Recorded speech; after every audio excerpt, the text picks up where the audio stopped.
The Dr. Sky Experience on the Red Apple Podcast Network.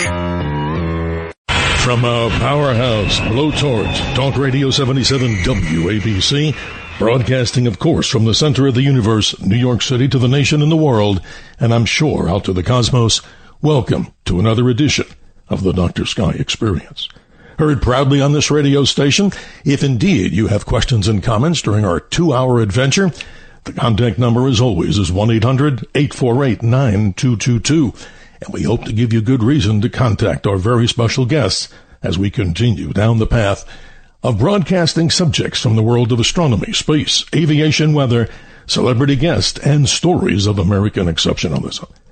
We love, in the four forms of conversation, we kind of like dialogue, along with critical thinking. That makes, I think, for a good two-way conversation. Welcome once again to Theater of the Mind, as we like to call it. If you'd like to email me, that's simple. It's just drsky@wabcradio.com. And to listen to previous iterations of not only the Dr. Sky Experience, but what about all the other great hosts here, 24 hours a day, wabcradio.com and redappleaudionetworks.com. Thanking our helmsmen ahead of time, Tony and Bill, navigating, as we mentioned before, this powerhouse signal from the center of the universe, New York City, and to you, the nation, the world, and out to the cosmos. You know, folks, I'm still celebrating my birthday, and hopefully you're doing the same if it is your birthday. I've been on this planet for some 25,568 days, and hopefully the ticker keeps on counting. And if it's your birthday, all the best for health and happiness in the coming years, and as they say in that science fiction episodes and many of the episodes of Star Trek, live long and prosper. Tonight's adventure, ladies and gentlemen, moves more to the celebrity guest side. In just a moment, we'll be introducing our very special guest, an iconic broadcaster for well over 58 years. He's just written a new book called An Accidental Career, My 58-Year Adventure as a Broadcast News Reporter. Who is he? Hal Eisner is the history of media coverage in L.A. His memoir, An Accidental Career, his 58-year adventure as a broadcast news reporter, tells the story of Eisner's multiple award-winning life and career in broadcasting. First in radio, and then for more than 43 years in television as a fixture of the Los Angeles news airwaves. It charts his extraordinary life, beginning with his upbringing in Pittsburgh and Dallas, through more than a decade in radio throughout Texas, and then beginning in the 1980s, he was a news reporter, first at CNN in the early days of the 24-hour news network, and then at local radio and television stations, particularly television, KTTV, Fox 11, and KCOP, Channel 13. Along the way, he covered many of the most consequential stories of the past 4 decades, plus including the trials of O.J. Simpson and Michael Jackson, as well as fires, earthquakes, and school shootings. He's also interviewed dozens of celebrities both in their homes and on red carpets, and including the gentleman who I would love to have the opportunity to interview, Dick Van Dyke. Let's welcome to the Dr. Sky Experience, legendary broadcaster Hal Eisner. Hal, thanks for staying up with us. I know you're on the West Coast. Hey, you welcome know what? To the show. I've been excited about this. I've been looking forward to it. And don't let me get away tonight without telling you about my interview with Carl Sagan and my experiences with Star Trek. Well, you know something, my friend? I wish we had 100 hours, but we'll do as best as we can here, and you'll be the judge of that when the hour's up. I want to thank the Hollywood publicist that we both know and like so much, Harlan Ball. Over the years, he's provided everybody out there in the broadcast world with some of the greatest guests. So I appreciate Harlan. Let's hear about your story, Hal. How did you get started in this with some definitive, background on yourself? I think this is fascinating as we listen to your broadcast. Well, when we talk about accidents, we're not just talking about car crashes or things like that. An accident can simply be a detour, something that was inadvertent that you didn't expect. When I was in high school, I sort of thought I was going to be a lawyer. I was kind of planning to go to college, go to pre-law, go to law school, and that sort of thing. But I was in the high school band. I played saxophone. I was at the football games every Friday night. Yes. And the local radio station that was top 40 there, KLIF, had a contest. And the contest was send in a postcard. Tell us why you want to become a person to report your high school football score on Friday nights. And I thought, well, that sounds like fun. So I entered the contest, and I may have been the only one from my high school that actually sent a postcard, but I won. and because they pulled my name out of that box, it changed the course of my thinking about going to law school. and one thing led to another thing. And anyway, that postcard is the reason you and I are talking tonight. Absolutely amazing. Questions and comments, ladies and gentlemen, as we dig deeper into Hal's brain, his experience as a broadcaster. And you may have many questions you don't necessarily always hear. You may hear these individuals talking on the air, but you don't really get to know the background of so many. And that's why we thought it'd be important to bring Hal on, telling not only his story, but that of so many celebrities that he's been around. And your questions and comments always here at 1-800-848-9222. Hal, let's start the program off on this. Let's talk about journalism then and journalism now. And I go into this deeply, not in a political way, but just to understand, has there been a dramatic shift in your mind in what the qualifications should be for broadcasters? I mean, if we go back to Edward R. Murrow, people wearing suits, as gentlemen with fedoras, and all things like that. Describe the transition as you better explain it to all of us. Well, I think it's not about what you wear. I think it's about the way you act and what you think. And, the journalists today who are mainstream journalists, we're not talking about, the people that opine, the commentators. We're talking about the journalists who are out there on the streets getting stories down there in Times Square or wherever. And they still have to get two sources to be able to corroborate the information they have. And there is still ethics involved. And for those of us who have been on the street, who have to do these things, there's a drill. We're professionals, and there's a drill. We're first responders just like police and firefighters. But, we have to be responsible. And if we're not, we're subject to being dragged into a courtroom and being sued for libel, slander, whatever. And I think that the important thing is to recognize that there are people in the media who go out every day with the goal of trying to get it right. And if there's a mistake, and we're human, then it's their job to turn around and correct it as quickly as they can on radio or television. But, I've never been sued in 58 years, and that's because I try to do my job the way I'm supposed to. Absolutely, Hal.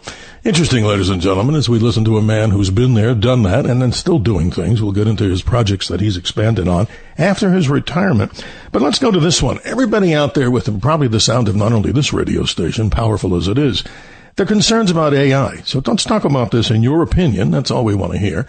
About AI's intercession in the newsroom. I mean, has this weakened the ability for journalists to give good information, or do we just grab the information off the computer, hopefully not, and just read it as if it was actual fact? To talk about the intercession of AI in the journalism world today. Well, I think it's one of the things we're fighting. I mean, I'm on the national board of SAG-AFTRA, the union for broadcasters, and that's one of the things we're fighting. I'm guessing you do not use AI in your newsroom there at WABC. I don't know the answer to that, but let me say this. To all the other people that I talk to in the broadcast world, they're saying that's slowly creeping into the equation, and probably more so, Hal, you would be better judge on this, into the television news world where these scripts are written off the teleprompters, which necessarily are what? I mean, I can't say for sure. That's why we ask you that whole intercession of AI. I don't think that. I think they're still written by writers. Okay. I've not seen AI write a script that we put on the air for breaking news. I've not seen AI write a script that some anchor is going to read. It is still a process of writers putting together stuff in the studio for the people who are anchoring. It is still the journalists, the big J, the people on the street like I was, are going out, collecting the facts, writing the story. If AI is being used, I could see it being used like Google, for the Sure. looking for more source information to try to verify what you want to know, to try to find the historical facts of things you don't understand. And then I still think you have to get a second source. But Absolutely. the point being that I don't think it's invaded the newsroom so much but I think we're concerned about that. It's a very good point. I think that's why unions like ours are trying to push back on that and try to keep things as purist as we possibly can. But I got to add to that, technology does change, and it changes things, and technology improves things, and then sometimes it takes away from things. But technology always happens. I mean, there's changes every few years, and they're dramatic. That's why we have new phones every September. That's why we have technological changes in photography. And so I think that, it also creeped up in how many people are working, because we used to have 3 people in a crew. You'd have a photographer, you'd have somebody who was holding the microphone, you'd have a reporter. And then that whittled down to 2 people. And now that's down to, in some places, 1 person in an MMJ or multimedia journalist capacity of doing all those 3 jobs at the same time because the equipment is so much smaller and miniaturized. Sure, and a lot of television stations are using robotic cameras. I was just interviewed, as I do a lot, in the studio. with one of the Fox affiliates. Absolutely. Yeah, it's amazing. You see the robotic camera moving across the floor, and you go, what happened to the person who was moving it? It's done. Well, I can tell you what happened to the person. I mean, I had a show on Sundays for 8 years, and there were people behind those. And then the robotic equipment came in, and then instead of having somebody behind the camera, they were in a control room controlling those robots, because how many times do you have to move those robotic cameras around? Yes. You're framing up an anchor. You're framing up a wide shot. It's not like breaking news where you're out in the field and you're trying to follow the flames. You're trying to follow the police car going by. It's a very different science. Let's go into the mind of Hal Eisner, ladies and gentlemen. Your questions and comments, always welcome here, about a legend in broadcasting, and we'll bring him on here as we're very proud to have him describe his book, An Accidental Career, his 58-year adventure as a broadcast news reporter. Now, let's go back in the time machine and talk about, not to make you that old, I'm just 70 right now myself, and wow, I'm just hoping to be the living being of health and happiness here, but that's another story. So what's it like living in Dallas as a kid? And you have a story about the JFK assassination in '63, as many. I do, but for one, I've been your age several times, so you're still a youngster. There you go. When I was 13, my dad moved us from Pittsburgh, Pennsylvania to Dallas, Texas, because he got promoted within his company. Mm-hmm. And so we all picked up and moved to Dallas. A couple of months later, the assassination happened. Yeah. And I was in a science class. My science teacher was a man named Mr. Hofrichter. The principal of the junior high school was Lloyd Bell. And all of a sudden, out of the middle of nowhere, Lloyd Bell gets on the PA system and says there's been a shooting. The president has been shot in the motorcade and headed to Parkland Hospital. Yeah. And we all were just like stunned. And you could see Mr. Hofrichter, the teacher, bury his head down into his hand. And that sort of sense of depression is what collectively I think we had in Dallas over several days as we watched this play out. Now, I'll tell you a couple of more personal or closer to home sort of things connected Please. To that. Mm-hmm. My family went to a synagogue in Dallas, and it happened to be that Jack Ruby also went to that synagogue. Amazing. And it happened to be that Abraham Zapruder also went to that synagogue, Zapruder being the one who shot the video, the film of the president being mortally wounded. So Correct. That kind of brought things a little closer to home, as scary as it was just happening in our own city, just to think that it was that close. But, it was upsetting. It was frightening. I think that, those of us who were there certainly remember, and I have lots of books in my bookshelf that are Kennedy related just because of all that. Yes, we've done a lot of interviews, Hal, on our shows talking about people. Of course, I was talking with Hal offline about this, off the air, that we had interviews with the people who were in the Secret Service, and of course the gentleman who, of course, jumps on the back of the limo to protect Jackie Kennedy at the time. He became a good friend over the years, and he wouldn't want to talk about that, Hal. I asked him straight up. I said, do you believe that it was just Jack Ruby and, Oswald, and who were the other people involved? And he didn't want to talk about it, so that's interesting. Very interesting. Well, it is interesting, and I think there have always been those questions. I know who you're talking about, and I have always been fascinated by him. I've read material about him, and I think that there have been all of the conspiracy reports. There have been the Grassy Knoll stories. There's just a lot of questions around the whole thing and the Warren Commission. But at some point, you just sort of scratch your head and say, okay, so what really happened? Correct. And I think that we're still trying to flesh that out. I mean, I, for one, know the story of what happened with the single bullet, but did that really happen that way? I was a kid. I was 13. And, I've always kind of wondered about these things. Oh, it's an incredible story here. We continue here with our very special guest, Hal Eisner. He's describing his 58-year career. Proud to have him and call him a friend in the broadcast world, sharing with you not only stories that we're talking about here in his early childhood, but also as we move on. Talk about CNN in the early days, and it's transmogrified, as many people say, into something entirely different. That's a political commentary, I guess, for another time, but talk about your time there. I mean, the great stories. We watched it. I was amazed when I first saw CNN on the air. I said, wow, how can they do 24 hours of news and keep the place open? So they did. Well, they did, and it was sort of like news radio becomes news television. It was Correct. very similar to what was going on back in the day, where you had stations across the country that did news 24 hours a day. But my story is even different because I came from radio.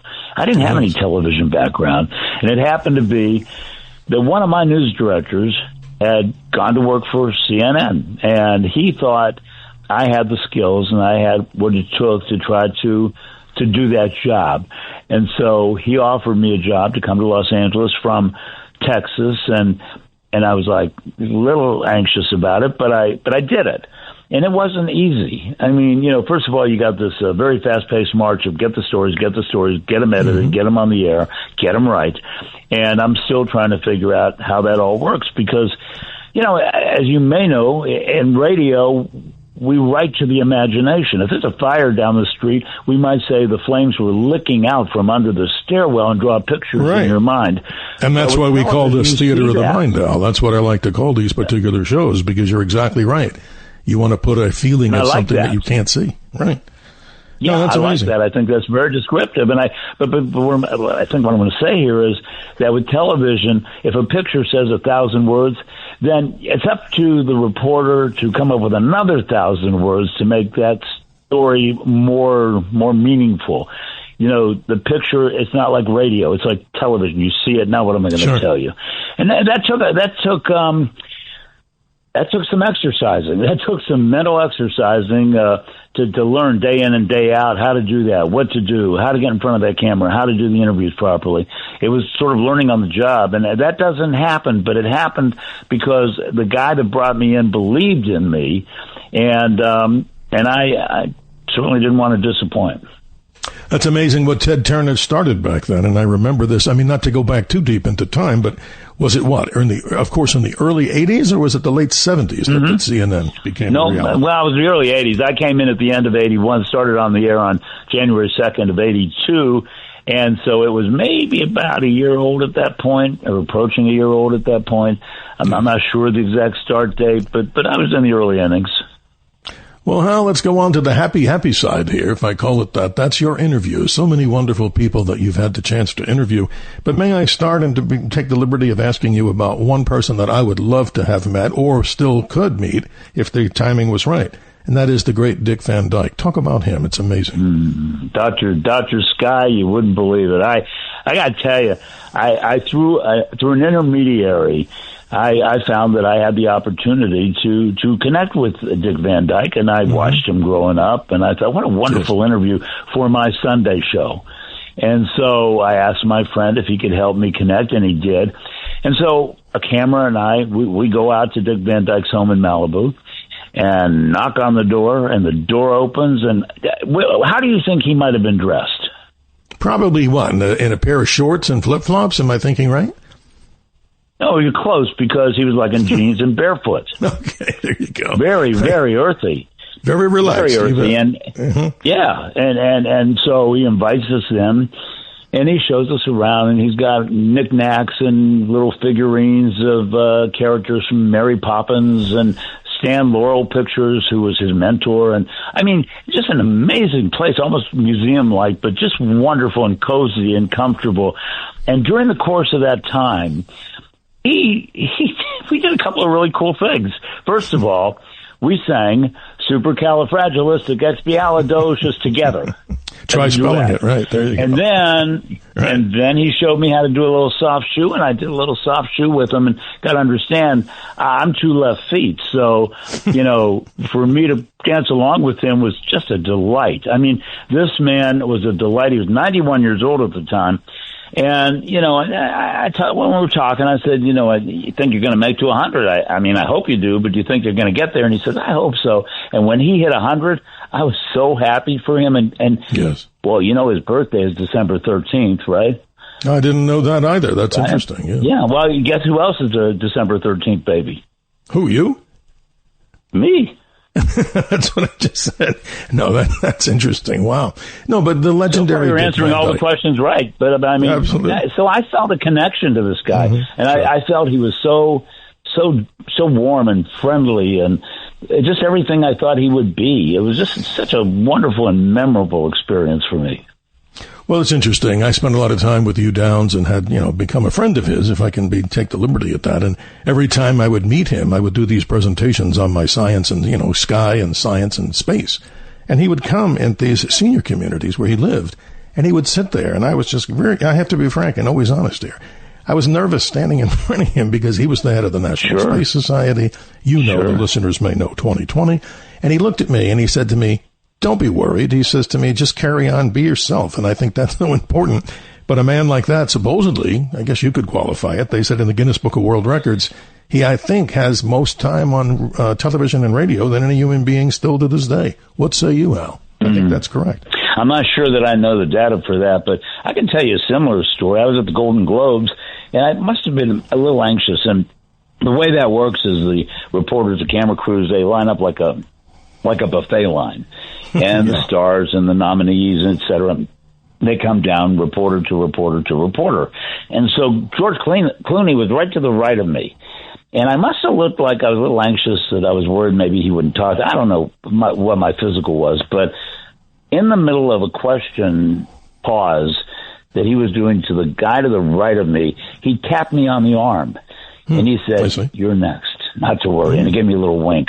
And that, you know what, that always stuck with me. I believe not in great stories, but great moments.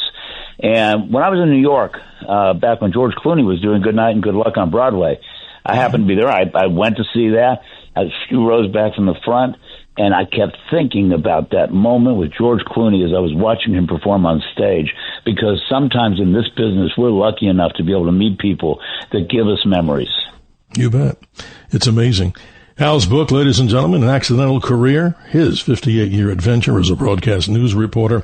Privilege and honor to have him here talking about his legacy in broadcasting, not only in radio, which we all love here, obviously, but they're moving on and moving to that next generation of television. A big difference, right, Hal? In simple words, as you described before, not necessarily does every radio person effectively do as good without training in the television world, but there are some exceptions, right? Well, I think look, there's street smarts, okay? And if you come into this with the knowledge of how to get a story, how to corroborate a story, how to be accurate with the facts in a story, how to make sure that what you're saying is correct, you can learn how to do the skills necessary to hold a microphone, stand in front of a camera, think in terms of how to write that script, and then have it edited. It's not an unsurmountable leap or an insurmountable leap. It is just simply different. And I think that's what I was trying to say. It's kind of like, learning how to do something you've never done before and being a little intimidated by it at the same time, but still desirous of overcoming it and showing your mettle and proving to yourself that you can succeed. Absolutely, Hal. Ladies and gentlemen, you have questions and comments. That's what this show is all about. The caller's rule, 1-800-848-9222. That's 1-800-848-9222. And in just a moment, Hal, as you know so well in the broadcast world, we do the thing called a hard break. Some people know about soft breaks, but in just about another minute or so, we will be doing that. But can you promise me one thing? When we get back, let me hear some of your stories of some of these other things that happened in the Los Angeles area, like the LA riots. And, of course, the big news story, of course, back then, O.J., Michael Jackson trials, lots more to talk about here on the Dr. Sky Experience. And again, ladies and gentlemen, your questions and comments, his website, Hal Eisner, that's Hal, EISNER.com, to learn much more about him and the book, The Accidental Career, his 58-year adventure as a broadcast news reporter. And right now, ladies and gentlemen, as you know, this particular radio show in our Theater of the Mind moment now takes an intermission on Talk Radio 77 WABC, the Dr. Sky Experience. So right now, there's time to go to the snack bar, and we'll be right back. The Dr. Sky Experience on the Red Apple Podcast Network.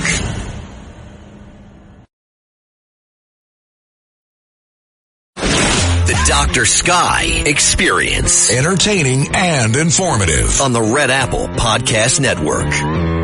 And thanks to our helmsman for remembering not only my birthday, but how about you, ladies and gentlemen, as we cover this radio show called The Dr. Sky Experience.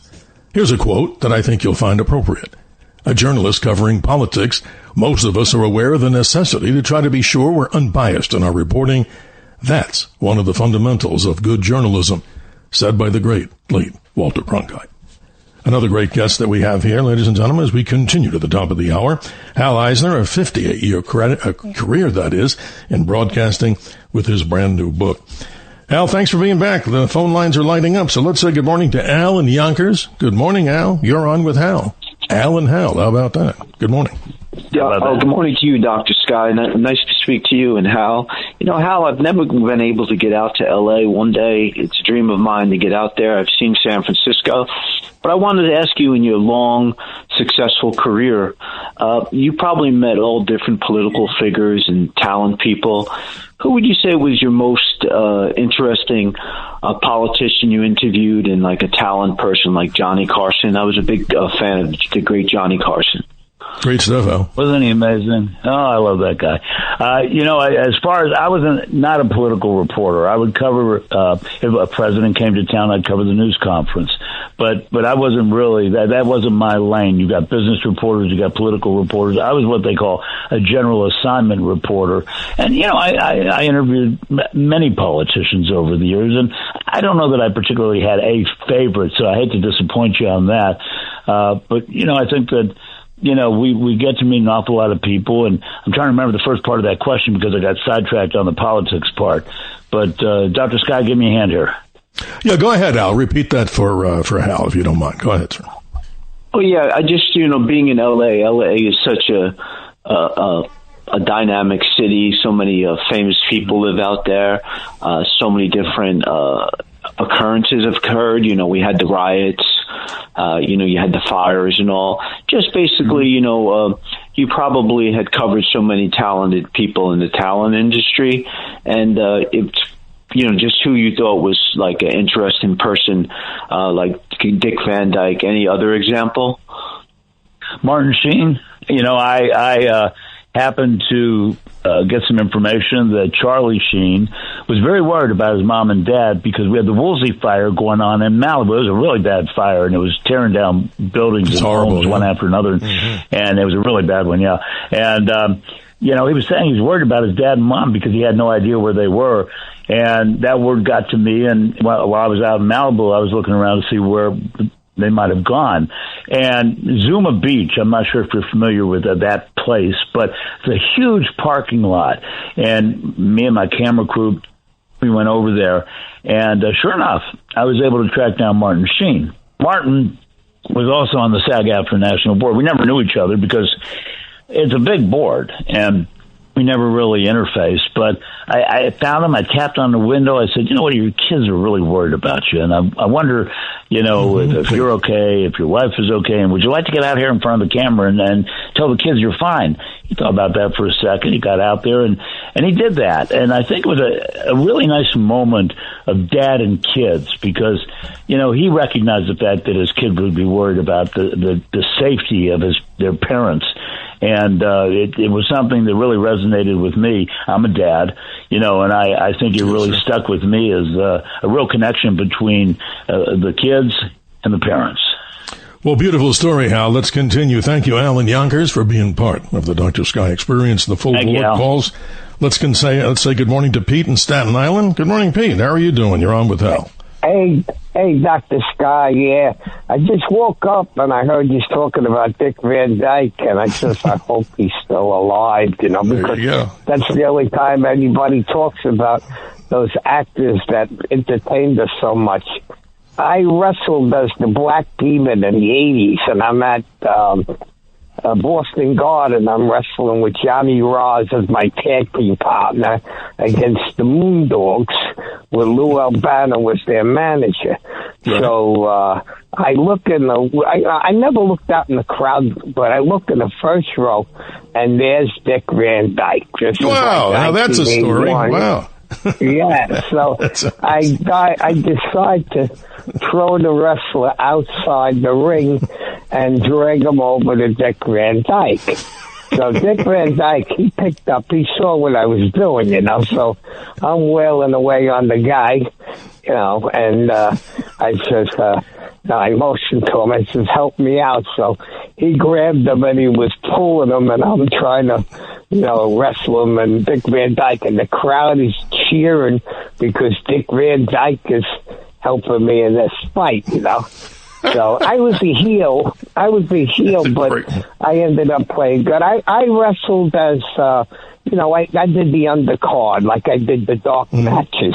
But I did have opportunities. Yeah. I wrestled Andre the Giant, Wow, you got a heck of a story. You'd be a good interview, too. But, Pete, that's amazing. What a heck of a way to meet Dick Van Dyke, right? What do you think there, Hal? That's pretty wild. Well, I think Dick Van Dyke, this is my impression, loves people, has always loved people. And when I've seen him around people, he just interacts with them and interfaces with, it's like he doesn't walk past them. He walks toward them. And I feel like Dick Van Dyke has always had this thing about loving the people because the people were his customers, his audiences. And, yes, exactly. And what a successful guy. And he made us laugh. He made us smile. I think the world of Dick Van Dyke. And to have seen him myself, like you did, I think it just stays with you. Pete in Staten Island, that's a heck of a story, my friend. You brought some smiles to a lot of people and some great information. Thank you for being part of our show. Let's move forward. We say good morning to Martin, all the way in cold upstate New York. You're on with Hal Eisner. How are you doing this morning? Hey, Dr. Sky, good morning. How you doing? Al. Yeah. So Dick Van Dyke, you said his mentor was Stan Laurel? Well, no, not Stan Laurel.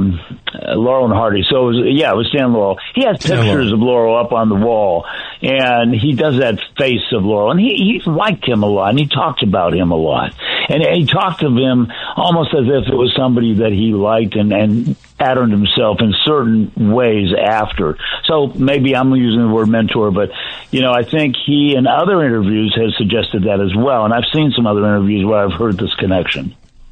Martin, what a great guy, Dick Van Dyke, right? We've been talking about his life, and imagine meeting him. Hal knows the story, but you get the last word. Go ahead, Martin. You're still with us.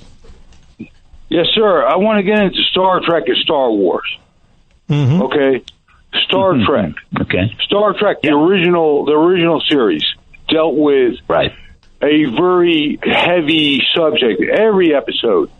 And it wasn't about the special effects. It wasn't about special effects. It was about the acting. It was about the script and the writing, and they were diverse. You had Scotty, you had Chekhov, you had Sulu, you had Lieutenant Uhura. You bet, the whole cast, right? It was the ensemble. And, I got to tell you something. Maybe this is my chance to pop this in here. But, please do. I did a lot of stories about Star Trek because they shot it down the street at Paramount. And we had it on the air, and I did a lot of tie-in stories during rating periods. And finally, I had a producer who asked Rick Berman, who was the executive producer of Star Trek, if I could be on Deep Space Nine as sort of an extra. And maybe do a story about what it's like to be an extra on Star Trek. And I did that. And That's they put amazing. me through makeup, and they put me through costumes, and they dressed me up as a Bajoran.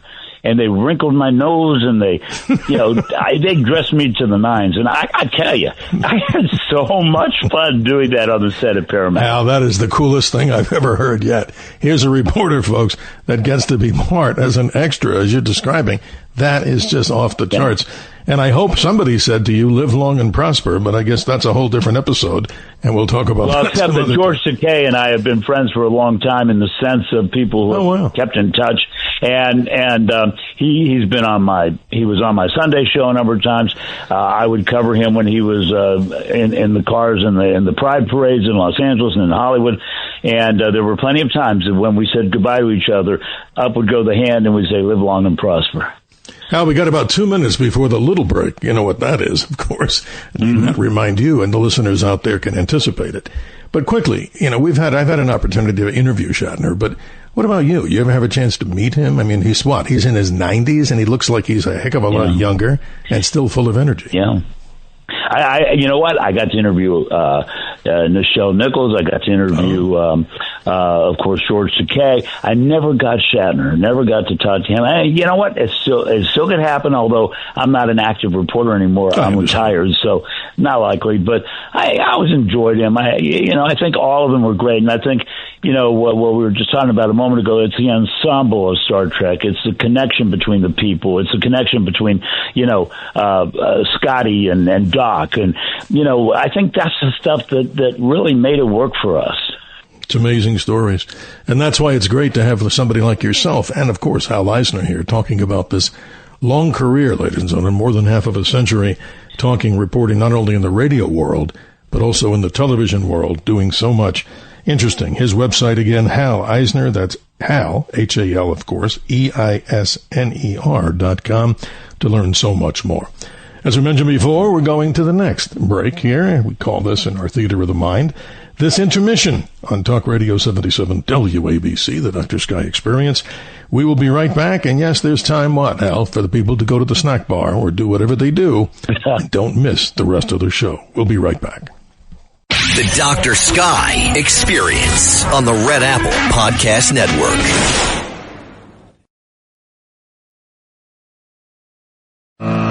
The Dr. Sky Experience. Entertaining and informative on the Red Apple Podcast Network. Everyone with a cell phone thinks they're a photographer. Everyone with a laptop thinks they're a journalist.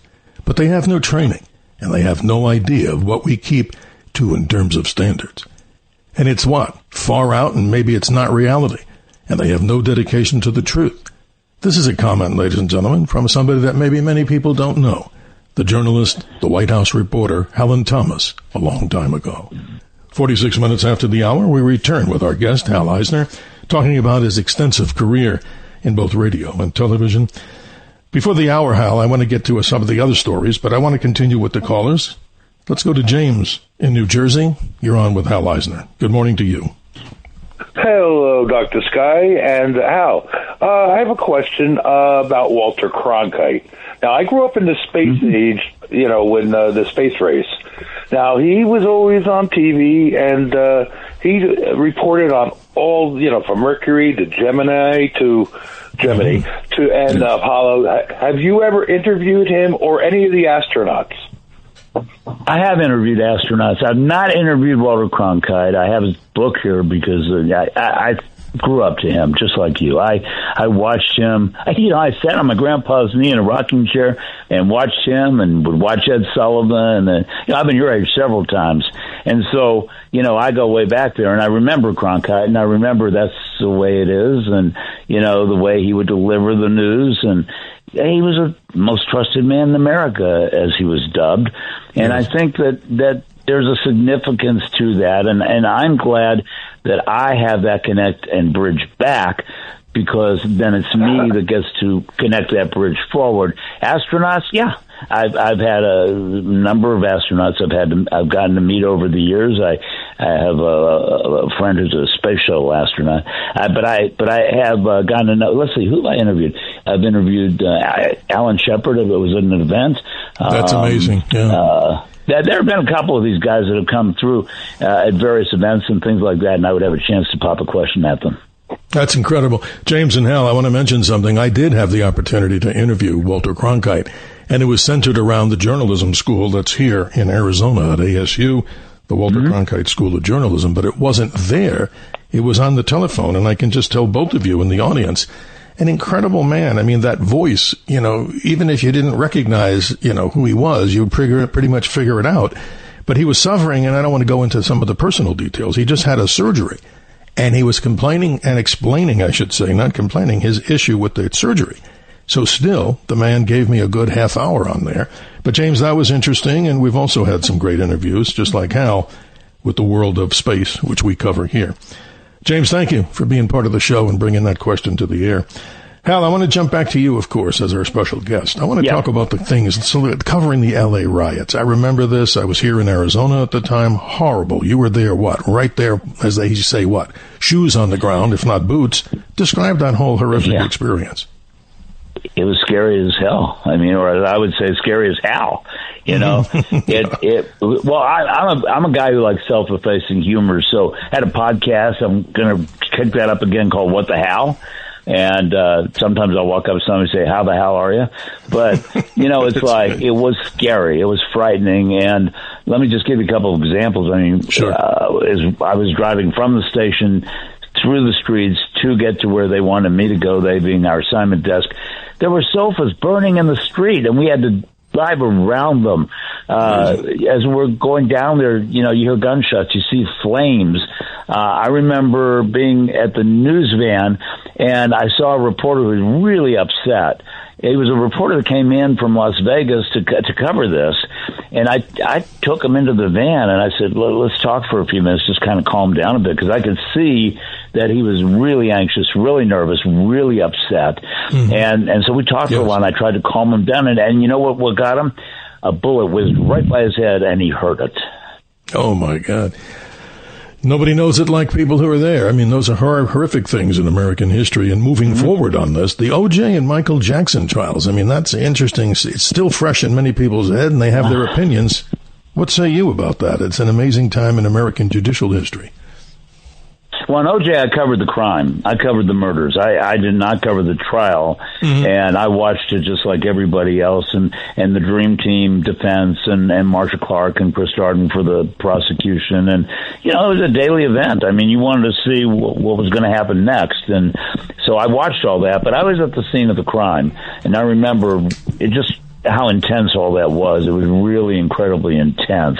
Michael Jackson was a little different story for me because I covered him several times. Right. There was a time when his hair was on fire because of a commercial he was shooting. I covered him at the Burn Center. I covered him later in the trial in Santa Maria, and he was acquitted of child molestation there. And then I covered his death. And that was really powerful because I like Michael Jackson. I like that music. It's part of the soundtrack of my life. What a performer! I mean, who would not love that guy? It's just incredible when you see him on stage. When I would go to the courthouse, I would listen to Michael Jackson music on the way there and on the way back because in between I'd get to see him in the courtroom. Amazing. And I thought that was kind of an unusual experience. Well, you've got so many experiences. The clock has rules, as we know, in broadcast and everybody listening. But I want to mention something to you. This is a give back to you and what you do. I want to talk about something. Describe to us what your passion is now. Camp News, what is it? What's it doing to help journalists in the future? And describe how people can at least watch or find out more about Camp News. What is it? Well, you can find it by just Googling Camp News. But back in the year 2000, some companies were not allowing interns to go out in the field for insurance liability issues and concerns like that. And so I was the president of the Associated Press Television Radio Association at that time. And I thought, what a great idea. We can do this. We can get actors. We can get actresses. We can get special effects makeup artists. We can get the LA Police. We can get the LA County Sheriff's Department. And we can get their information officers. We can get the DEA. We can get the LA County Fire Department. And so we got them and the actors and actresses, and we did something, and you're never going to hear me say this in any other context, but we did fake news.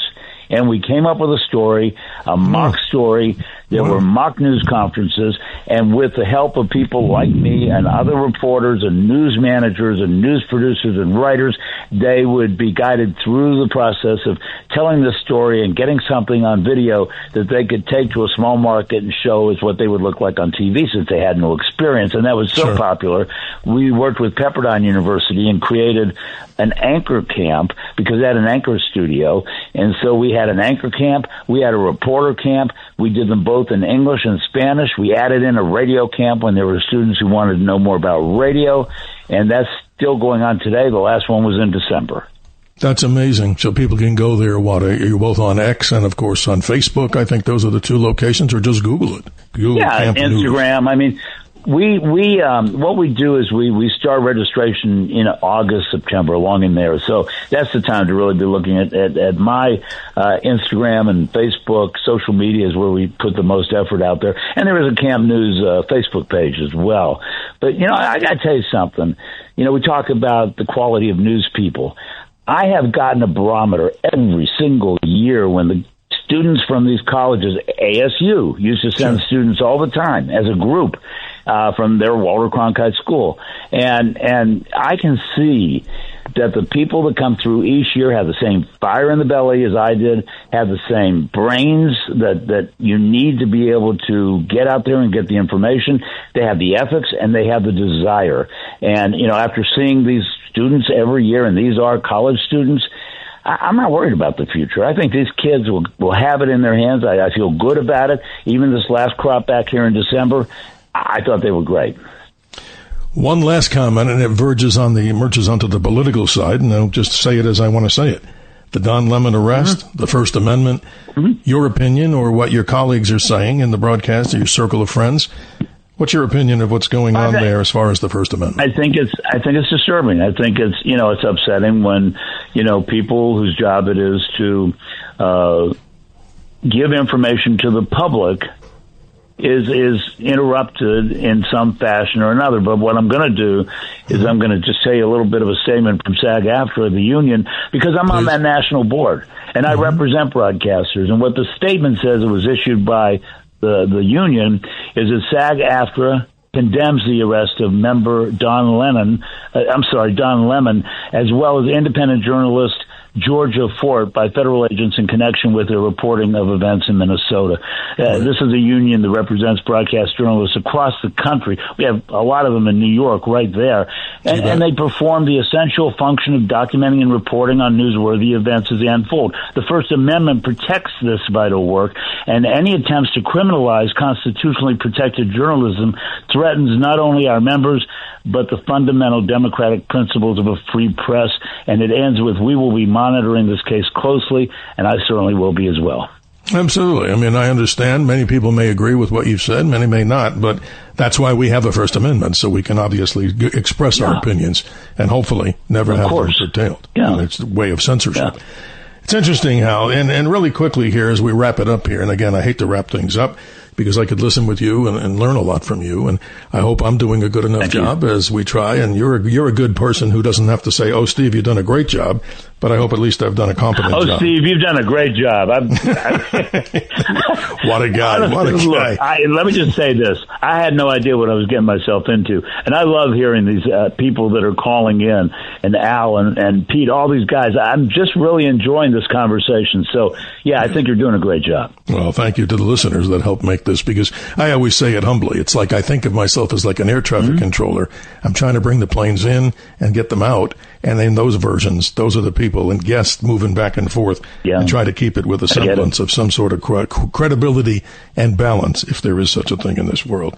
You got about 2 minutes, but anybody that you've ever interviewed that actually you were going, oh my gosh, wow, I know you're super competent, but anybody that kind of kept you on the edge of your seat going, wow, this person, I'm a little bit not intimidated. I've covered a lot of stories. Columbine, the shootings in Las Vegas at the Mandalay Bay, or earthquakes, hurricanes.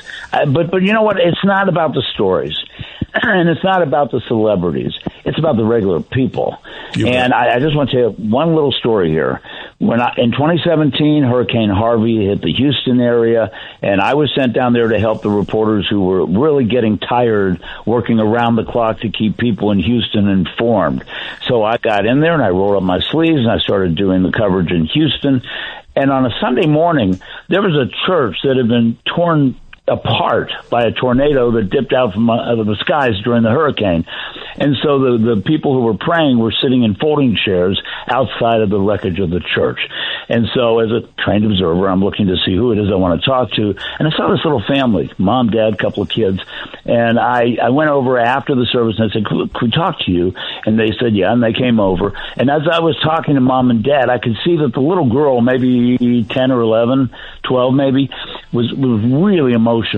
And I really wanted to find out a little bit about what was going on. I said to her, what's going on? You okay? And she just broke into tears. She threw her head on my shoulder, hugged me, and said, I was afraid my parents were going to get killed. I didn't know this young girl. Mom and dad were right there. I had no idea who she was. She had no idea who I was. But that moment, that will stay with me forever. God bless you. Hal Eisner, HalEisner.com. We thank you so much and hope we do it again. That concludes hour number 1. Hour number 2, ladies and gentlemen, we shift gears. Another great guest here on the Dr. Sky Experience. And, of course, your contact information with questions at 1-800-848-9222. And as they say, don't touch that dial. We will be right back. The Dr. Sky Experience on the Red Apple Podcast Network. The Dr. Sky Experience on the Red Apple Podcast Network. Hour number 2, ladies and gentlemen, the Dr. Sky Experience continues from the Powerhouse Blowtorch Talk Radio 77 WABC, naturally from the center of the universe, New York City, as we welcome you, ladies and gentlemen, during the early morning hours as the month of February is just about on the radar screen. The contact number, as always, as we shift gears and topic with another great guest, is 1-800-848-9222, 1-800-848-9222. My email, drsky@wabcradio.com. And thanks to our helmsmen, ladies and gentlemen, we appreciate them greatly, and I'm sure you do, Tony and Bill, navigating this powerhouse signal out not only to the city, the nation, the world, and I'm sure even out to the cosmos. As we continue with tonight's adventure, Theater of the Mind, as we like to call it, how about this, folks? We'll be talking about some of the great mysteries, not only of the universe, but how about the mystery of history? A book entitled Tiny Blunders, Big Disasters, the Many Tiny Mistakes That Changed the World Forever. And who is the person responsible for this?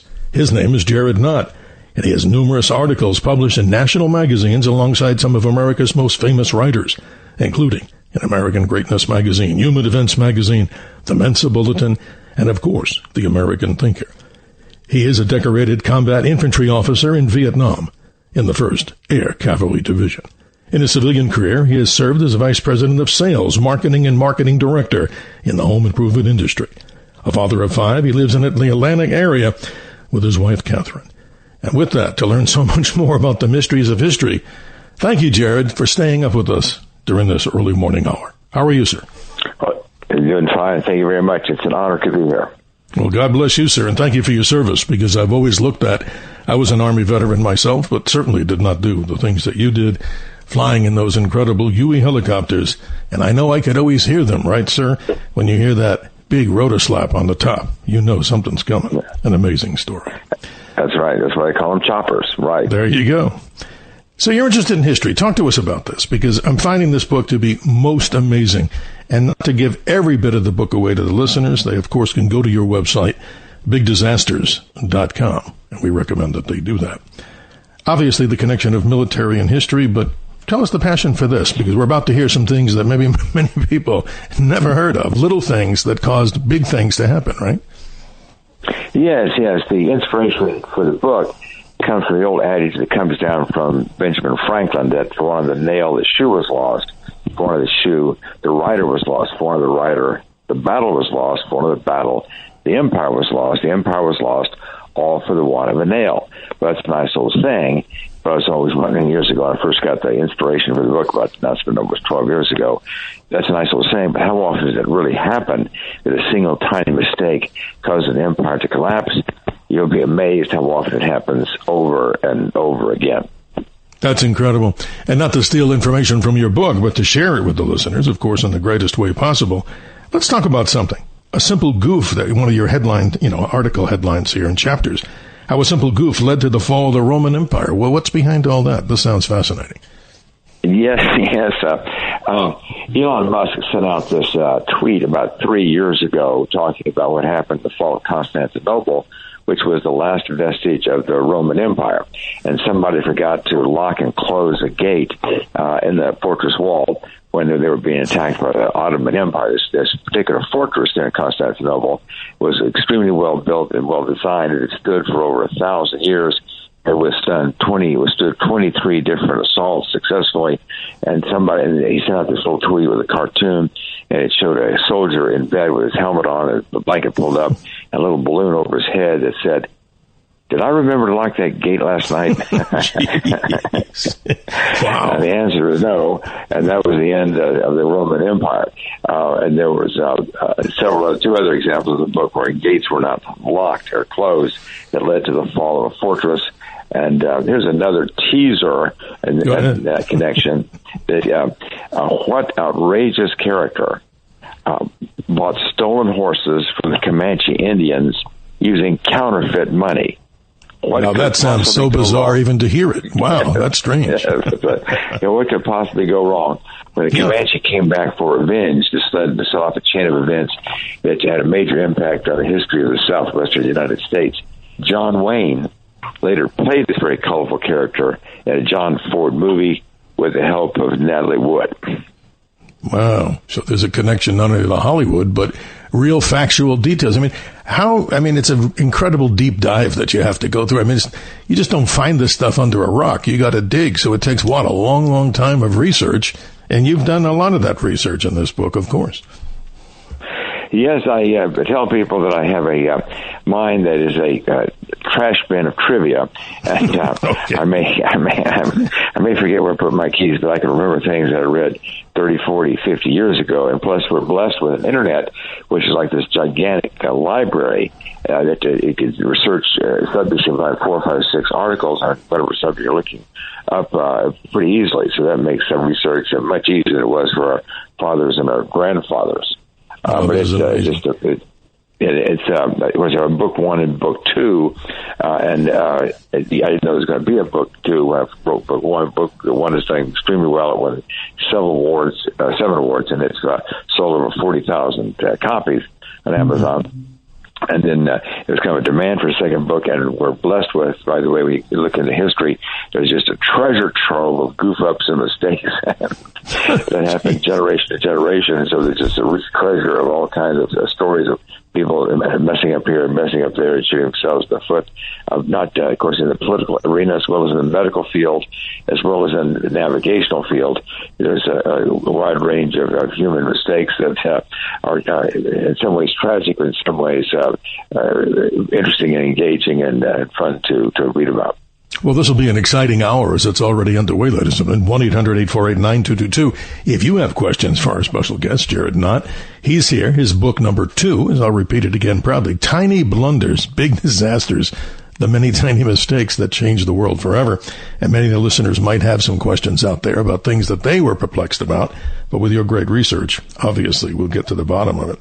It's interesting. We go back to that story about a simple goof led to the fall of the Roman Empire. You don't hear that. Like when we were in school, we read these really serious history books, and we don't hear any of that side. Because imagine if we were younger, and many people are out there, if you read the original thing that you're talking about it was all the downfall because of a gate problem. You don't hear that stuff. You just hear that one army overtook the other because they were stronger, or there's so many people that died on that side, but you don't hear that stuff. That's what makes this, to me, the most exciting adventure. Yes, it takes history and turns it sideways. You're exactly right. With history, we're talking, here's this major battle, here's this major leader, so on and so forth like that. And you dig into it, you find, well, this got this mistake happened here, and this mistake happened there. And that's kind of the dark side, or the underside of what's going on in history. So it can be very fascinating. And let me give you, to kind of brighten things up, sure. Let me give you an example of a small mistake that had a very happy outcome. Most of these to disasters and tragedy, but yeah, we like positive, right? Yes, it's kind of mixing a few raisins in there with the oatmeal. But this one is, if anybody out there is kind of a slob, or his or her wife thinks he's a slob, this is a tribute to my wife might be in that category. I don't think Jared will get anybody admitting that they are a slob, but any self-accusation I don't think is going to come. Maybe somebody can say somebody else is, but please continue. This is great. Yeah, yes, the spouse, so you get the real picture there.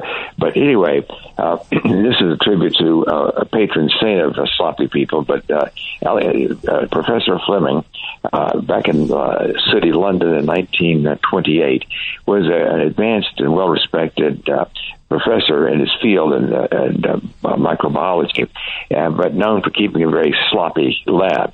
And so he's going on vacation to Scotland. And he opened up, he left a window open to his laboratory, and he had 30 dishes, which were not the dishes that she ate supper from, but petri dishes that had a lot of bacteria smeared all over them. But he just left the dishes out there on the table. Well, I'll clean it up when I get back from Scotland. Well, apparently a spore blew in through the window and landed in one of these messy dishes, a dish of bacteria, and the spore happened to be a penicillin mold. When he comes back from Scotland, 2 weeks later, it's time to clean up. What's this? Right in the middle of the dish, the penicillin mold had landed and had killed all of the bacteria around it. There was like a halo all the way around where the penicillin mold was growing. And he had, of course, the presence of mind to realize, wow, this is a huge, huge epiphany, one of the biggest epiphanies in the history of medicine and you might even say the human race. There's something in penicillin molds that kills bacteria. Whoa. Wow. Opening up the door to this whole new world. And it took a number of years, a lot of development, so on and so forth. He had to find a different kind of penicillin mold. It was far more productive than the original one. And it took all the way to 1942, 43 before they were able to produce it in mass quantities with the help of a grant from the Rockefeller Foundation and the big pharmaceutical companies in the United States. But by 1942, they were able to turn out millions and millions of doses of penicillin, which saved, of course, millions of lives in World War II, and it to date has saved 500 million or 1 billion lives. Maybe a lot of people listening, lives may have been saved. It not only was the penicillin, but it was the discovery of antibiotics in general. So a huge breakthrough that came from a result of a sloppy guy, brilliant sloppy guy.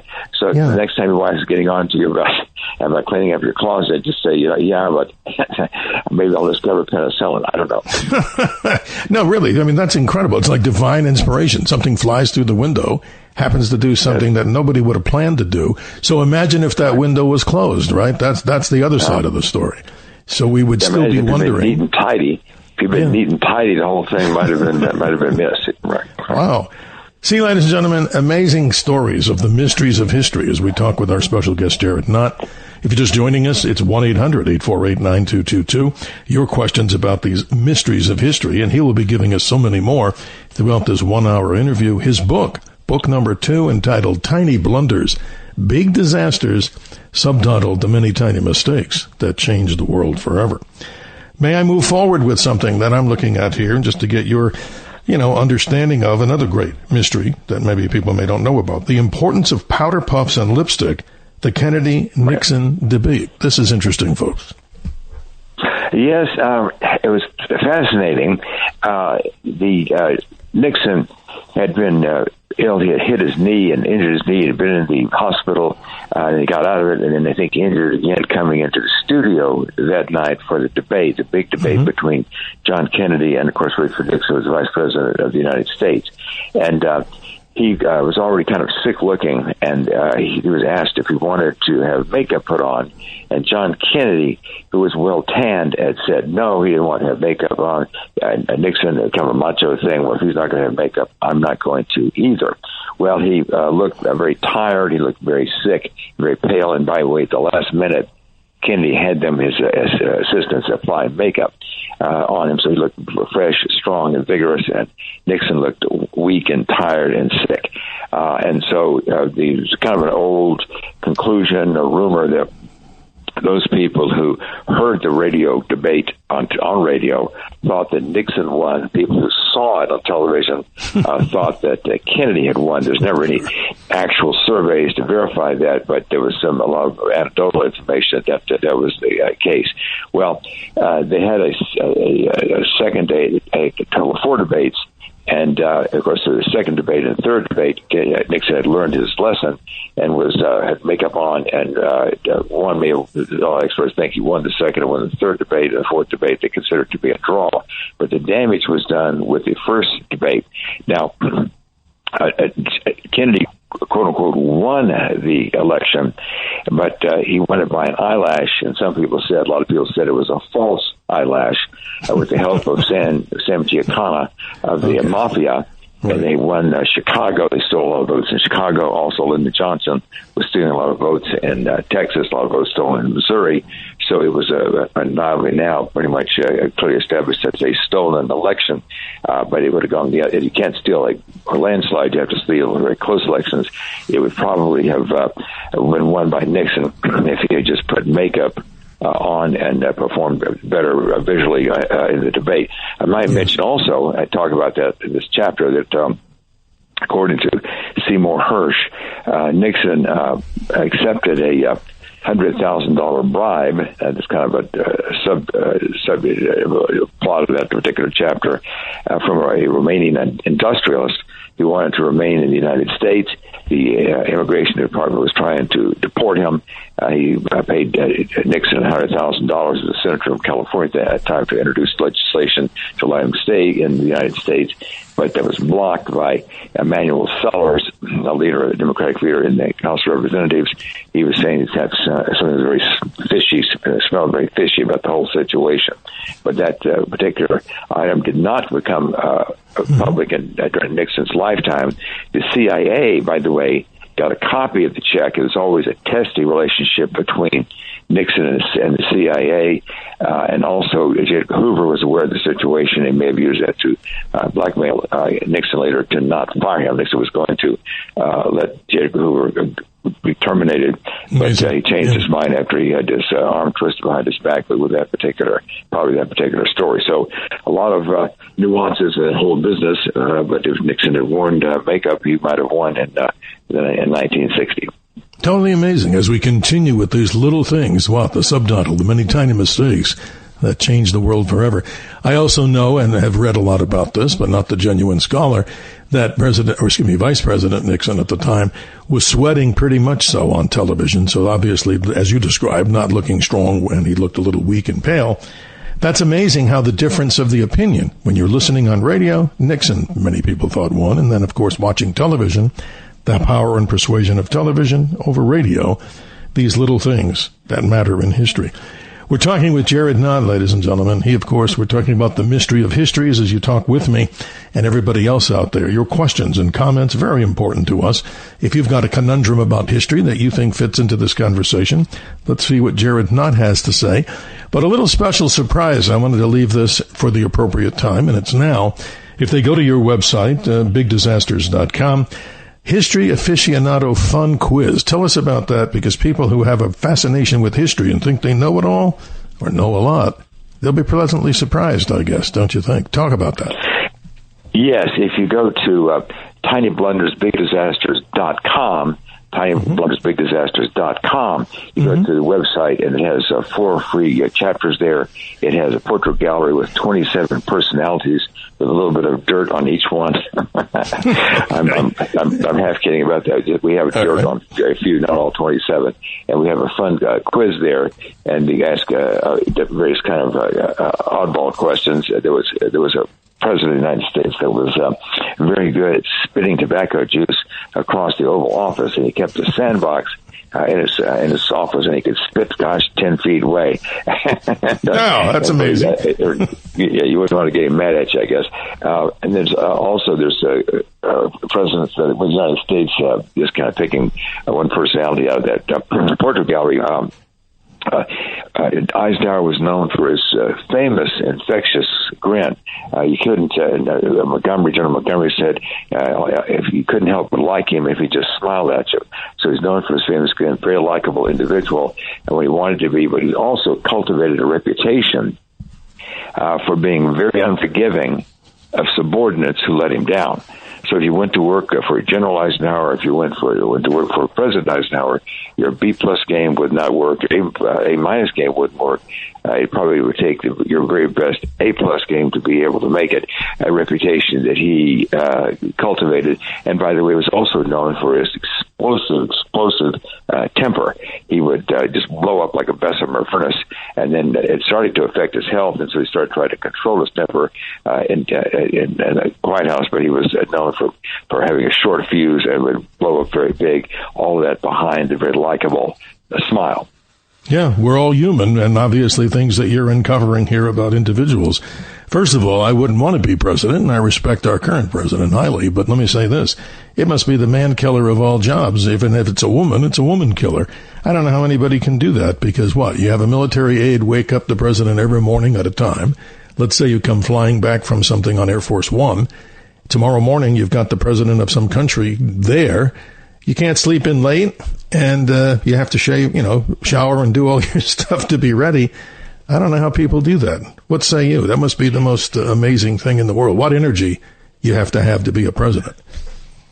Yes, and I will say that I think our current president is known for sleeping about 4 or 5 hours a night. Amazing, people at 3 o'clock in the morning. I think he's having a perversely very good time and thriving, kind of like a toad in a swamp. He's thriving under that high stress environment, of course, pulled forward by his ego.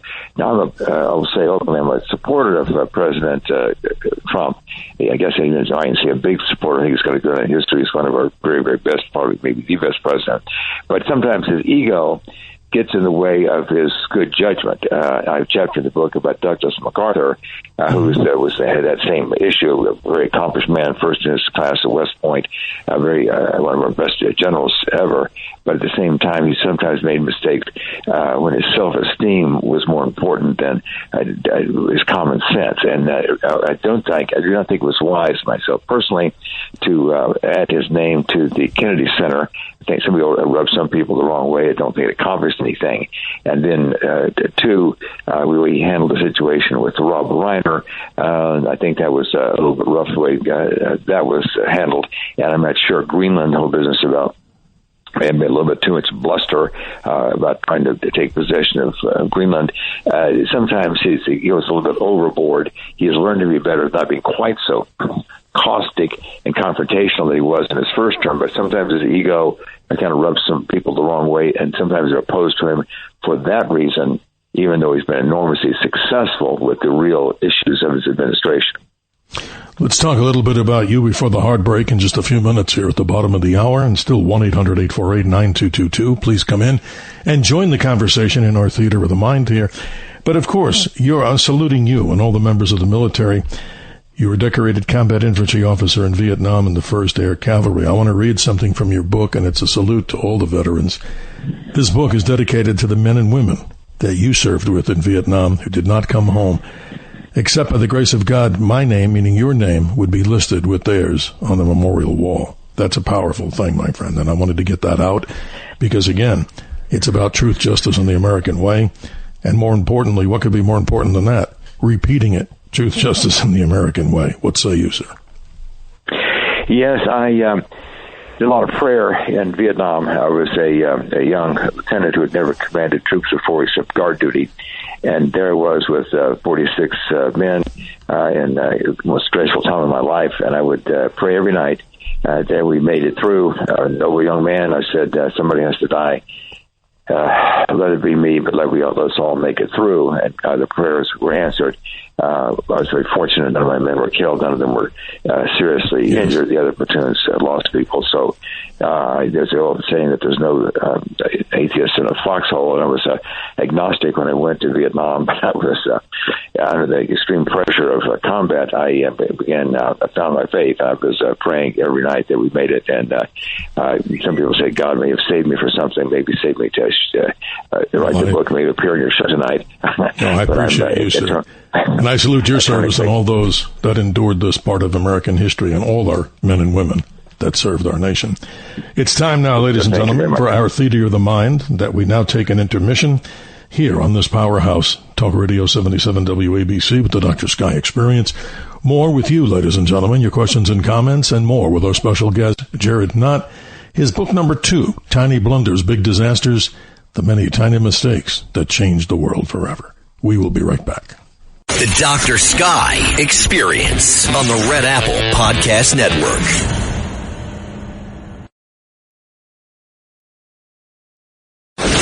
The Dr. Sky Experience. Entertaining and informative on the Red Apple Podcast Network. Those who do not learn from history are doomed to repeat it.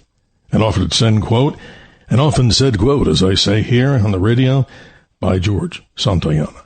32 minutes after the hour, we continued at the top of hour number 2 with our special guest talking about the mystery of history, Jared Knott, author of Tiny Blunders, Big Disasters, the many tiny mistakes that changed the world forever. This is interesting. I appreciate you, Jared. Let's go to the callers right now. You're lighting up the phone lines. And we welcome Anthony in Long Island. Good morning. You're on with our special guest, Jared Knott. How are you doing this morning? Hi. Thank you so very much for such interesting discussions you have. I greatly appreciate it. Francis Richard Connolly had written a book called That Everything Was a Rich Man's Trick, and he kind of connected a lot of dots in an abridged version. There's even a documentary, like a film that he'd done where he narrates this convoluted conspiracy throughout history where everything comes back to these very powerful families that seem to rule over the White House to this very day. And I just wondered if your guest could comment on that documentary as it relates to Eisenhower's veiled warning on his departure from politics. The beware the military-industrial complex. And when you see where we find ourselves today, 9/11. I mean, there was a lot of peculiarities that occurred on 9/11, where you say to yourself, how, it's almost as though we're being led in a direction. I'll leave it there, but I would ask what you could say about Francis Richard Connolly's perspective. Well, Jared, we get a lot of great callers like Anthony, and your comment on this, I think it's pretty deep and good. Yes. Now, there was kind of a connection. I think it was at least partially true between the Saudis and the Bush family. They were given some privileges in terms of being able to leave the country, et cetera, like that. So there was a connection there. Also, when that subject comes up, I think back to the Kennedys in the 1960 election, in connection with Sam Giancana, and what was happening there with the election being stolen. And of course, in Texas, there were cases where Lyndon Johnson, of course, in some cases there were more votes being recorded in a precinct than there were voters in the precinct. There's a lot underneath the surface, a lot of powerful things happening, whether it's Lyndon Johnson, whether it's the mafia, whether it's powerful families. There's an awful lot going on. I don't think of there being one single big family conspiracy or one single cabal running things, but there are many colliding cabals and colliding people of powerful influence. Of course, you have George Soros with his manipulation on one side. Trump and himself, of course, a billionaire, very successful billionaire with many connections, is himself a huge force. And I think he has done a lot to cut through the swamp. He was sort of an outsider that came in and upset things. So I don't see the current administration being manipulated at all. I think he's a grand manipulator himself. But it was also stepping aside to kind of false accusations, which is not what the caller is directly referring to. But there was also something called the Protocols of Zion, and there was an allegation out there that the Jews had put together this massive conspiracy, and they were manipulating history, manipulating leaders, and so on and so forth, which was largely phony propaganda. But there are some echoes of truth to the idea that there's a lot of influence that's taking place, whether it's the Rothschilds or whether it's other powerful people are pulling strings here. Money itself, of course, can be a powerful influence. But I see it more as a colliding of many different powerful interests out there, rather than one central controlling cabal.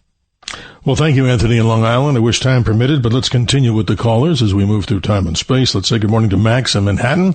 Max, say hi to Jared Knott. How are you? Yes. Hello, Dr. Sky and Jared. This reminds the theme of your book reminds me of a story where John Wooden, the famous basketball coach at UCLA, sat down with his new team in the locker room, and he wanted to show them how to put on a sock. And one of the teammates said, what are you, nuts? We're here to play basketball. What are you doing showing us how to put on a sock for? And he said to him, when you don't know how to put on your sock properly, you end up getting blisters on your feet, and you have pain in your feet. So when you're playing the game, you have 50% of the focus on your foot and the other 50% on the game or trying to make a basket. You do this a couple of games, you lose the championship. When we lose the championship, then I have to cut you from the team. Wow. Yeah, a blister could cause a loss for a team, and it's really good advice. Jared, pretty cool stuff, huh? Yes, it is. Yes, it is. And you go back to here in Atlanta, we have the Atlanta Falcons, and which did not have a good year, but they won the last 4 games.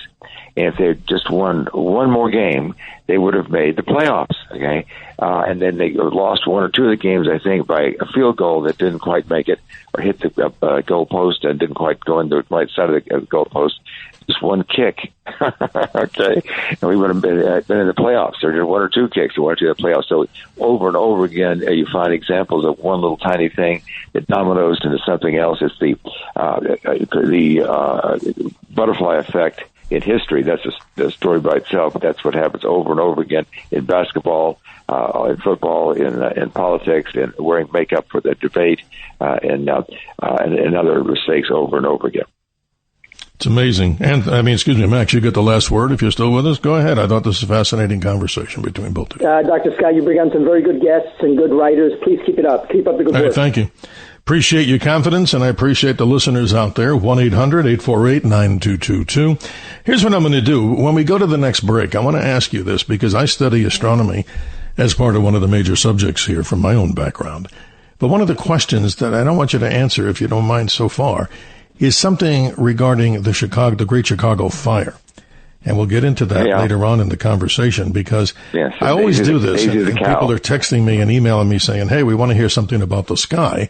And that's what we do. We give information about what you can see. So here we go, ladies and gentlemen. And then it leads up, and we come back from the break, we'll jump into that particular question. It's fascinating, your hypothesis.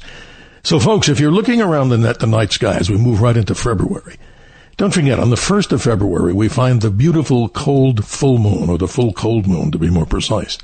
But if you have clear skies right now, we're in the dark areas, of course, we're all over the world, the moon is reaching that full phase. So just to the right of it is the incredible planet Jupiter. They're in a conjunction right now. So if you're looking up and wondering, is that some kind of UFO hovering near the moon? It's the giant planet Jupiter.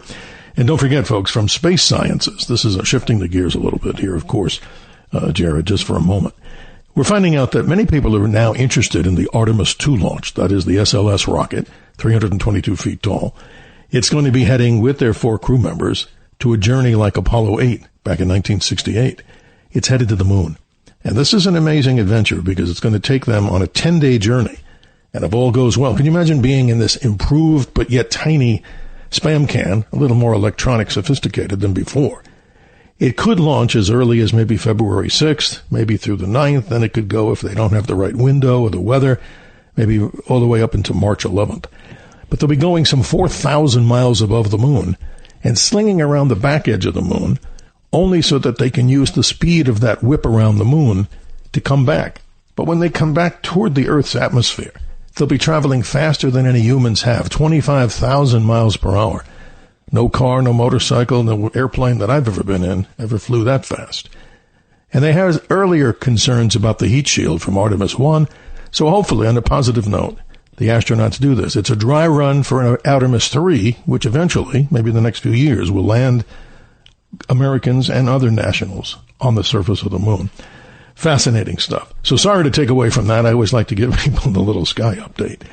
But this is fascinating, Jared. So many of these questions that people can go to with your quiz, and give the website out again so people can get in touch with you and check more about this. There's so many things here to learn.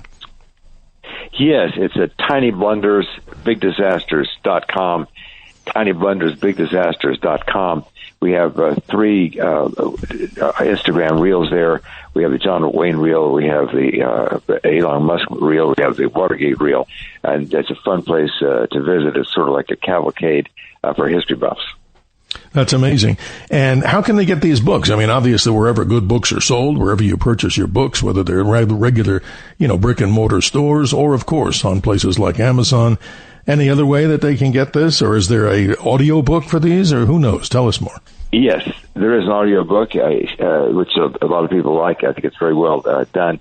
You can buy it, of course, going to Barnes & Noble.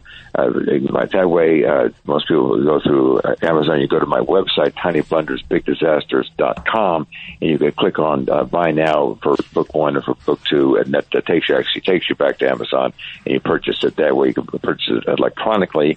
It's in full color electronically, or you can get the paperback, either one. And it should be a fun time. Well, I think I'll take pride in the fact that it's a fun, interesting kind of thing with one adventure after another, one chapter after another. And when we get a chance, I'll tell you about I think you brought up the Chicago fire, and we have the case there, what I call it the case of the slandered cow. Regarding the... Stay tuned, folks, because this story is incredible. And I just met, Jared, a gentleman who told me when I brought up the story that we're going to talk about and we're doing now, the Great Chicago Fire. He said, I have a story, and his quick story before the clock runs out here, before the break. He's telling me that his great-great-grandfather or somebody before that lived in that area and experienced the entire, Great Chicago Fire. And I said, tell me about it. And he said, if it wasn't for something that happened there, that man never would have met his future wife due to the fact that if the fire didn't happen, things like that wouldn't have happened at all. So he had a story, and you have great stories here in your book, Tiny Blunders, Big Disasters, Book 2. Don't forget about Book 1, The Many Tiny Mistakes That Changed the World Forever. It's intermission time, ladies and gentlemen, on the Dr. Sky Experience. We'll be right back. Don't get out of your chair. And, of course, in the intermission of old days and theater of the mind, we go to the snack bar. We'll be right back. The Dr. Sky Experience on the Red Apple Podcast Network.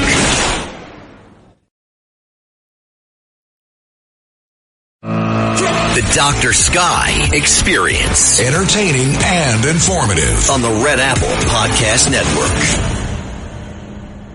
The past has its own terrible inevitability, but it is never too late to change the future. A quote from author Heather Cox Richardson. 47 minutes after the hour, we continue here to the top of hour 2. Jared Knott is our guest. Welcome back. Let's talk a little bit more in the time allowed with the question here. What the heck happened, in your opinion, that we don't know about, or maybe some other theory of what might have caused the Great Chicago Fire? Yes, that's a very interesting situation. Now, it was just a small little barn fire in the beginning, and if the fire department got there in time, they could have put it out very easily. Those fires were common, not that big a challenge, but they were sent the wrong address, and they went to the wrong address, and it delayed them about 20, 30 minutes getting to the correct location, and by that time the fire was out of control, and it spread and spread and spread. And, of course, the fire codes and standards were very weak back then. A lot of dangerous buildings were being built, and it just spread through the entire city. And, of course, burned. If it hadn't been I think it was a rainstorm there at the end, it could have burned even more. But the fire may have been caused by visitors from outer space. Okay, what am I talking about?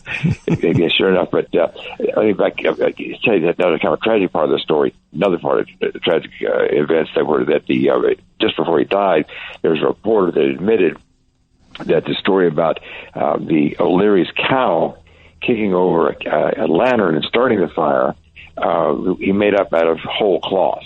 They didn't know what started the fire. They didn't have much evidence there, but Amazing. They just made up the entire story, blamed the Daisy, what was the name they gave it, not even may have been a real name, for out there. The lantern kicked over the straw, started the fire, or the fire, and so on and so forth. Completely false. Well, the O'Leary family had to go through this horrible character assassination that ruined their lives. And at 1890 or something like that, a resolution was passed by the city council saying that absolutely false. They were blameless. The story wasn't true, but that didn't stop it. In a movie made, I think it was Tyrone Power, 1938, about the Great Chicago Fire, they have Daisy kicking over the lantern. The legend goes on, and most people think that's what happened. And the old song, the cow kicked over the lantern and said, with a wink of an eye, it'll be a hot time in the old town tonight, blah, blah, blah, the whole thing. Yeah. Totally false. Well, then what did cause the fire? Well, no one knows for sure. But one thing that's very, very interesting, in that part of the world, there was like 3 or 4 major fires happening on that exact same night. There was a fire even bigger in a town to the north of Chicago, but it was not as famous a town, so you didn't hear as much about it. But it was quite a coincidence. 3 or possibly even 4 major fires right there in that part of the world that very same night. Well, they think it may have been the meteors falling from the sky. You said it. It's amazing, Jared. And not to cut you short here, I studied this from the astronomical side. Allegedly, just to add to what you're saying, which is great content, the theory goes on that a piece of Biela's comet, this is a comet that disintegrated. Astronomers see it in its disintegration, broke up into many pieces. So that story goes, if you backtrack the orbit of Biela's comet, these fireballs were seen, I'm looking at the date, between October 8th and the 10th of 1871, leading a lot of credence to the fact that it may not have been the cow in O'Leary's barn that knocked over the lantern. That's fascinating. It hasn't been proven, but your hypothesis there, or speculation, has maybe some deep-rooted feet or legs on this. Fascinating story, I think. It is amazing. Yes. I mean, strange coincidence. 4 major fires all in one night, all in one same part of the world. That raises a serious, maybe probability of something like that. And there's your alleged visitor from outer space. That's not a human or an extraterrestrial. Let's continue with the callers, if we can do that. Let's say good morning to Eddie in Babylon. He's been patient. You're on with author Jared Knott. How are you this morning? Dr. Sky, if your show is 4 hours, I'd be very patiently listening to it, believe me. I love it. Well, thank you. It's nice kindness to hear. You should see some of the write-ups we get off of the Facebook page. People are telling me they don't want to hear this anymore. What the heck's going on? I don't get it. But go ahead, sir. Maybe they're losing their auditory ability to hear. I don't know. Who knows? Hey, they're entitled to their opinion, but hey, right. Go ahead. Time for a Miracle Air commercial. I bless you two, you're great gentlemen. And I have 2 penicillin stories and then a thank you. One, I've been in the medical field for 40 years in nuclear medicine, so I'm always interested in solving things and doing. And I go and I love blue cheese. I get this big chunk of blue cheese from Stu Leonard's, a wonderful store, a great variety. And I'm reading the back of it, and one of the ingredients, it says Roquefort penicillin. So I said, that's the mold in the blue cheese? One night I'm starting to get a sore throat, and I still have a nice piece of this blue cheese, and I eat it slowly. I coat my throat with it. I don't know the period of time, but I can say I woke up in the morning, and I was cured of the sore throat, which I always go to my refrigerator now instead of the doctor for a prescription. And another thing about the penicillin, I know at the time that you said they found it, the Petri dish and all, and so it wasn't a strong strain, and somehow they found out the green mold on oranges is penicillin. And that was stronger. They started scraping that off and using it. I think, medically wise, then developed more. I'd like to thank my friend John for giving me the heads up about this show, and say he does have the #1 radio station in the nation, 77 WABC, gentlemen. Now, what do you have to say? Hey, you're awesome. But, Eddie, I got a lighter note to share before Jared responds. I got some bread on my kitchen counter, and I just bought it.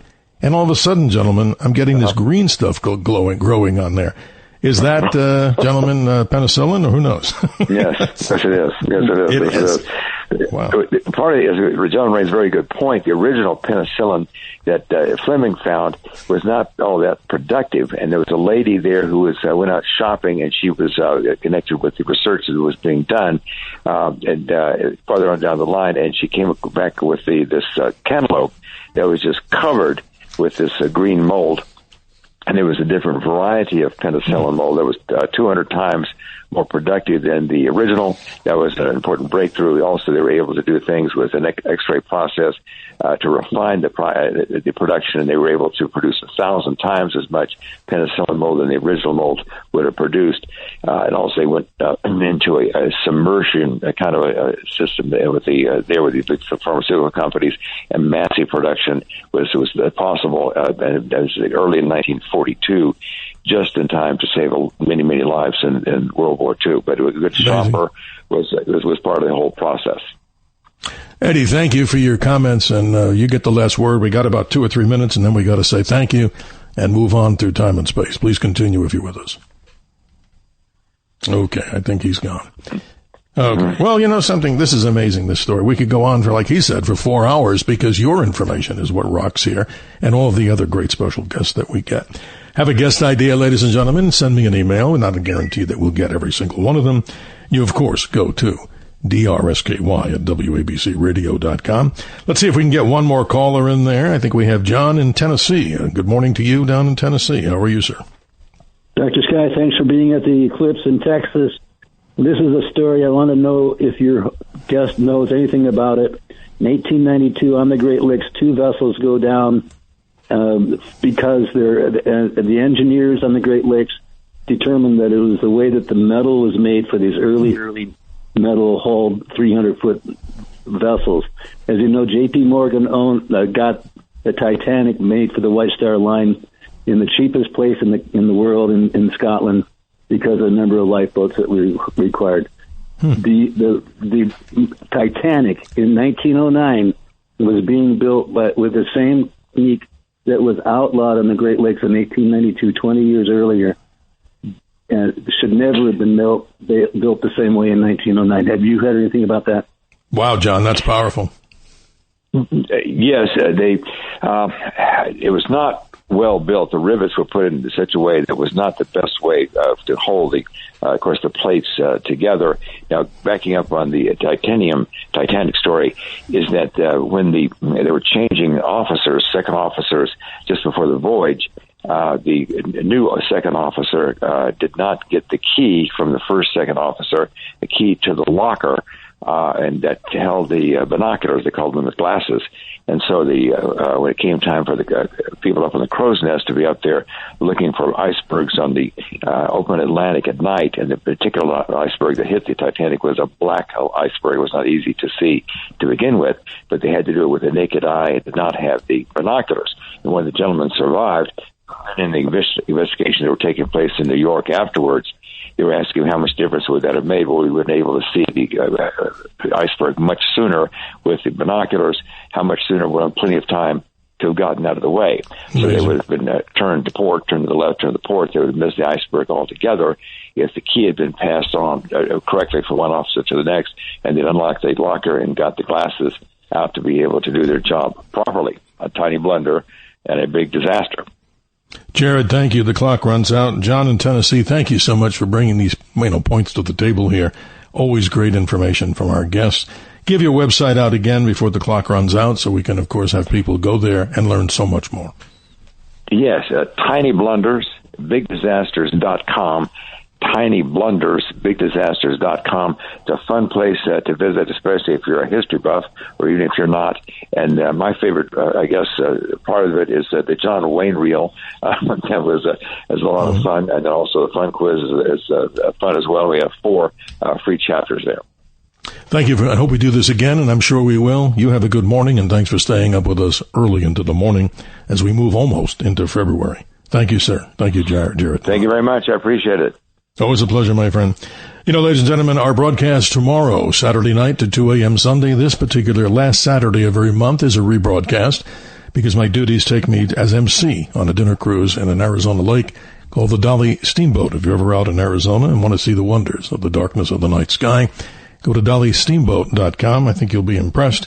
Most of the people who are there get an incredible gourmet meal, and they get some laser show that I put on and point out the deep dark of the nighttime sky.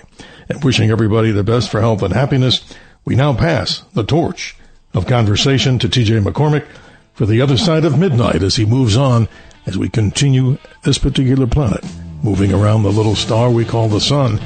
We, ladies and gentlemen, have lots to be grateful for. And thank you to all the birthday wishes that people have sent me via Facebook and also on our website and also at my email, drsky@wabcradio.com. Thanks to Tony and Bill, and we'll see you next week with great guests here on the Dr. Sky Experience, Theater of the Mind, as we like to call it. And now we go to an intermission until next time we meet. Clear skies, health, and happiness as we move on in our lives. Thanks for listening to the Dr. Sky Experience. You can hear the Dr. Sky Experience Saturday mornings, midnight to 2 a.m. If you like the podcast, share it with your friends and listen anytime at WABCRadio.com and download the WABC Radio app. Hit that subscribe button on all major podcast platforms. Plus, follow WABC on social, on Instagram, TikTok, Facebook, and X. See you next time for a new episode so you never have to wonder. What the heck is going on here?